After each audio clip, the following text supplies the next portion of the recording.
बिस्मिल्लाहिर्रहमानिर्रहीम। अस्सलाम वालेकुम। ये आपका अपना डिजिटल प्लेटफॉर्म है। मैं तारिक मतीन हूँ। वल्लाहु खैरुल माकिरीन। अल्लाह सबसे बेहतर तदबीर फरमाने वाला है, वही बचाएगा मेरे देश को बलाओं से, जो बारिश में शजर से घोंसला गिरने नहीं देता, क्योंकि उसकी तदबीर तमाम तदाबीर की इमाम है। आज जून की 14 तारीख, हफ्ते का दिन, मेरा आपसे आज के दिन ये पहला इंटरेक्शन।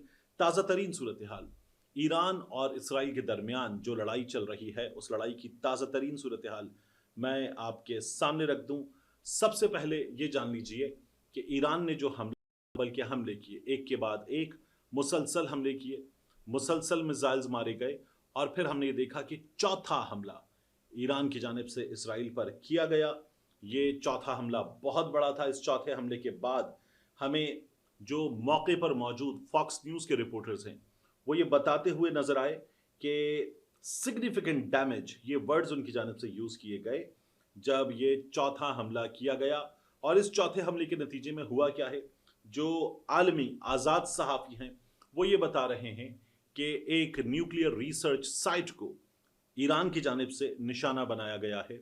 इसके अलावा जो पेंटागन है, जिस तरह अमेरिका में पेंटागन है, इसी तरह जो इसराइल का पेंटागन है, उनका मिलिट्री हेडक्वार्टर है, उस पर हमला किया गया है ईरान की जानिब से। और इसे फिर ये कहना चाहिए प्रिसीशन स्ट्राइक, क्योंकि उनका आयरन डोम बड़ा स्ट्रांग है। उसके बावजूद भी अगर बहुत बड़ी तादाद में मिसाइल्स ने अपने टारगेट्स को हिट किया है, तो ये बहुत बड़ी कामयाबी है ईरान की।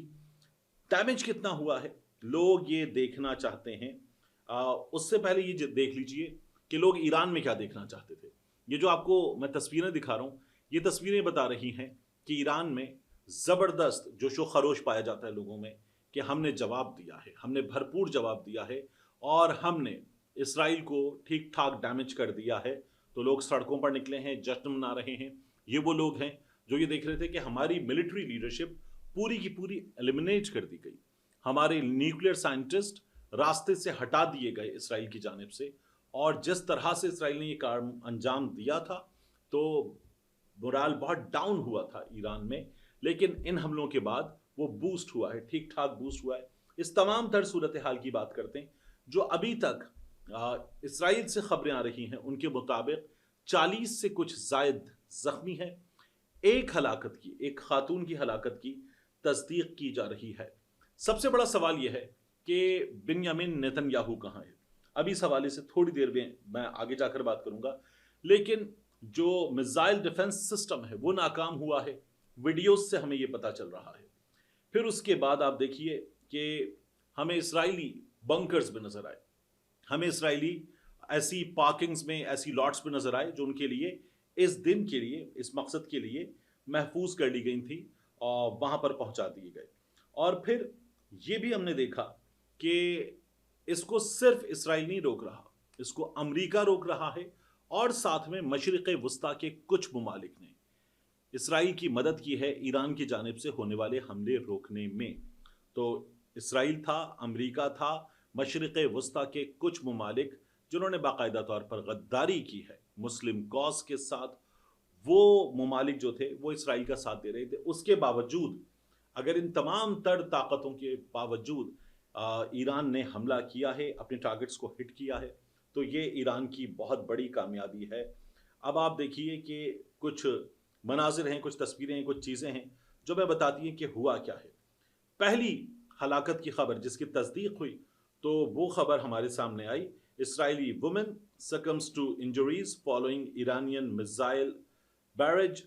फिर उसके बाद बताया गया कि जो उनका कान पब्लिक ब्रॉडकास्टर है, उसकी जानिब से ये रिपोर्ट किया गया कि खातून जो शदीद ज़ख्मी हुई थी वो जांबर ना हो सकी और वो हलाक हो गई हैं।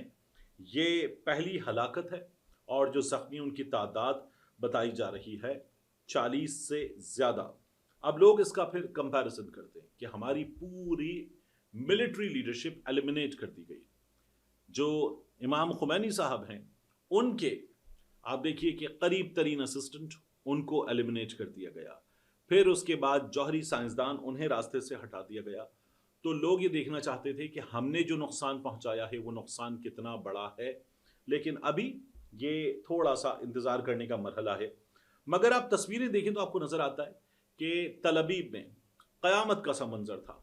ہم نے لوگوں کو بھاگتے ہوئے، پریشان ہوتے ہوئے، خوف زدہ ہوتے ہوئے، چھپتے ہوئے دیکھا، تو وہاں ہمیں نظر آیا کہ فلسطینیوں میں اور اسرائیلیوں میں فرق کیا ہے۔ پھر اس کے بعد ہم نے تباہی کے مناظر دیکھے۔ ظاہر ہے کہ ہم نے جو غزہ میں دیکھا ہے وہ اتنا ہولناک، اتنا بھیانک ہے کہ جو اسرائیل میں ہوا ہے اس کا ابھی کوئی کمپیریزن ہی نہیں ہے۔ لیکن ٹھیک ٹھاک تباہی کے مناظر ہم نے دیکھے جو ہمیں تل ابیب کی سڑکوں سے نظر آئے۔ پھر ہمیں یہ پتہ چلا کہ باقاعدہ طور پر جو نیوکلیئر ریسرچ سائٹ ہے اس کو نشانہ بنایا گیا ہے۔ ایسے مناظر ہم نے دیکھے کہ میزائلز گرے ہیں اور اس کے بعد آگ کے گولوں کی لپیٹ میں عمارتیں ہیں، بڑی بڑی عمارتیں۔ تو یہ ایک کامیابی کہی جا رہی ہے ایران کی کہ اس نے اتنی زبردست اسٹرائک کی ہے۔ پھر ہمارے سامنے ہے کہ اسرائیل مسلسل حملہ کر رہا ہے۔ جو تہران کا مہر آباد ایئرپورٹ ہے وہاں پر اسرائیل کی جانب سے جو حملہ کیا گیا اس کے بعد فوٹیج آ رہی ہے، وہاں آگ لگی ہوئی ہے اور اسرائیل مسلسل حملے کر رہا ہے۔ لیکن اگر آپ دیکھیں تو ہمارے سامنے ویڈیوز آئیں جہاں ایران میں بھی میزائل ڈیفنس سسٹم نے اسرائیلی میزائلز کو ناکام بنایا اور فضا میں ان کو ہٹ کیا۔ تو وہ مناظر دیکھ کر لوگ اللہ اکبر کے نعرے لگاتے ہوئے، خوشی کا اظہار کرتے ہوئے سڑکوں پر نکل آئے۔ اور اب ایران یہ کہہ رہا ہے کہ ہم الخیبر جو میزائل ہے اس کے ذریعے حملہ کریں گے۔ بیلسٹک میزائل ہے جو کنونشنل بھی اور نیوکلیئر وار ہیڈ دونوں لے جانے کی صلاحیت رکھتا ہے۔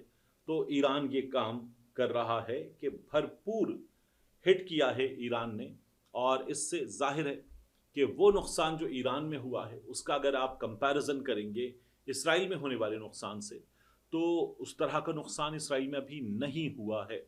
لیکن ایران نے یہ بتا دیا کہ یہ جو آئرن ڈوم ہے، جو باقی چیزیں ہیں اور جو اسرائیل کی طاقت ہے وہ طاقت کوئی معنی نہیں رکھتی، اس طاقت کو زیر کیا جا سکتا ہے، اور الحمدللہ یہ ایران کی جانب سے کر کے دکھایا گیا ہے۔ اب میں آپ سے عرض کروں کہ عالمی طاقتیں کیا کر رہی ہیں۔ رشیا نے بات کی ہے ایران میں بھی اور اسرائیل میں بھی۔ اس کے بعد رشیا نے بات کی ہے خطے کے دیگر ممالک سے۔ امریکہ کی جانب سے رابطہ کیا گیا محمد بن سلمان سے، محمد بن سلمان کی جانب سے ڈونلڈ ٹرمپ سے، اور اس کے ساتھ ساتھ گلف کے دیگر ممالک سے بھی رابطہ کیا گیا۔ اور ان تمام ممالک نے ایک بات کی کہ کشیدگی کا خاتمہ ہونا چاہیے۔ یہ جو صورتحال جنگ جیسی بن چکی اور آگے بڑھ رہی ہے اس کا خاتمہ ہونا چاہیے، یہ تمام لوگوں نے ایگری کیا۔ لیکن میں یہ دیکھوں کہ جس صورتحال کو پہنچ چکا ایران، جس صورتحال کو فلسطین پہنچ چکا، اور جس طرح کی غنڈہ گردی کی جا رہی ہے اسرائیل کی جانب سے، ان تمام ممالک کو کھڑا ہوا نظر آنا چاہیے تھا ایران کے ساتھ۔ ان تمام ممالک کو متحد ہو کر امام خمینی کی جو لیڈرشپ ہے اس کے انڈر اسرائیل سے ڈیل کرنا چاہیے تھا۔ لیکن ابھی تک ایسا ہوا نہیں ہے، جو ظاہر ہے کہ افسوسناک ہے۔ کچھ کوئک اپڈیٹس اس کے بعد بنیامن نیتن یاہو کہاں پر ہے اس کی بھی بات کرتے ہیں۔ وقفے وقفے سے یہ حملے کیے گئے ہیں۔ اسرائیلی جوہری تحقیق کے مرکز کو نشانہ بنانے کا دعویٰ کیا گیا ہے، اور یہ بھی دعویٰ کیا گیا ہے ایران کی جانب سے کہ 2 طیارے مار گرائے ہیں اور ایک خاتون پائلٹ کو حراست میں لے لیا گیا ہے۔ اب جو ہمیں پتہ چل رہا ہے میڈیا کی جانب سے، اس کے مطابق تل ابیب کے عین وسط میں میزائل گرا۔ اسرائیلی جوہری تحقیق کے مرکز کو نشانہ بنانے کا دعویٰ کیا گیا ہے۔ تل ابیب اور مقبوضہ بیت المقدس میں سائرن کی آوازیں گونج رہی ہیں۔ اسرائیلی فوج یہ کہتی ہے کہ ایران کی جانب سے فائر کی گئے میزائلز کو روکنے کے لیے دفاعی نظام ہمارا متحرک ہے۔ تہران کے وسط میں بھی کئی دھماکے ہوئے ہیں، اور مہر آباد کا ہوائی اڈہ میں نے آپ کو بتایا کہ آگ کے شعلوں کی لپیٹ میں ہے۔ اب ایران کی جانب سے 200 سے زائد میزائل فائر کیے گئے، لیکن ان میں سے بہت سے اپنے ہدف پر نہیں پہنچے اور بہت سے اپنے ہدف کو ہٹ کر کے واپس آئے ہیں۔ اب یہاں ایک اور چیز دیکھیے کہ ایران نے اقوام متحدہ کی سلامتی کونسل کا اجلاس بے نتیجہ ختم ہوا۔ یہ بلایا گیا تھا ایران کی درخواست پر، تو ایران نے پھر یہ کیا کہ وہاں اپنی تقریر میں شکریہ ادا کیا پاکستان کا، الجزائر کا، چین کا، رشیا کا، کیونکہ ان ممالک نے یہ کہا کہ جو ایران کے ساتھ ہو رہا ہے وہ زیادتی ہے۔ انٹرنیشنل اٹامک انرجی ایجنسی جس کی رپورٹ پر قرارداد کے بعد ہم نے دیکھا کہ وہ منظور ہوئی، اور پھر اس کے بعد ہم جو صورتحال دیکھ رہے ہیں اس میں یہ IAEA والے یہ دنیا کو روکنے میں ناکام ہیں، لیکن ایران کو دیوار سے لگانے کا کام یہ ادارہ انجام دے رہا ہے۔ पाकिस्तान की जानिब से बहुत भरपूर स्पीच की गई। पाकिस्तान के नुमाइंदे आसिम इफ्तिखार साहब ने ये फरीज़ा अंजाम दिया और ईरान को अक़वाम मुत्तहिदा की सलामती काउंसिल के इजलास में भरपूर हिमायत का यकीन दिलाया गया उनकी जानिब से, which is a wonderful thing. Pakistan को मैं तो ये कहता हूँ इससे ज़्यादा आगे बढ़कर ईरान का साथ देने की ज़रूरत है, बहुत ज़रूरत है कि पाकिस्तान ईरान के साथ खड़ा हो।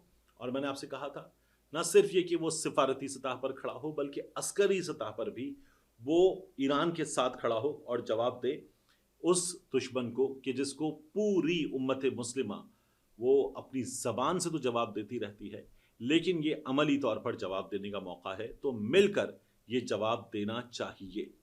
मिलते हैं इंशाल्लाह आपसे अगली वीडियो में।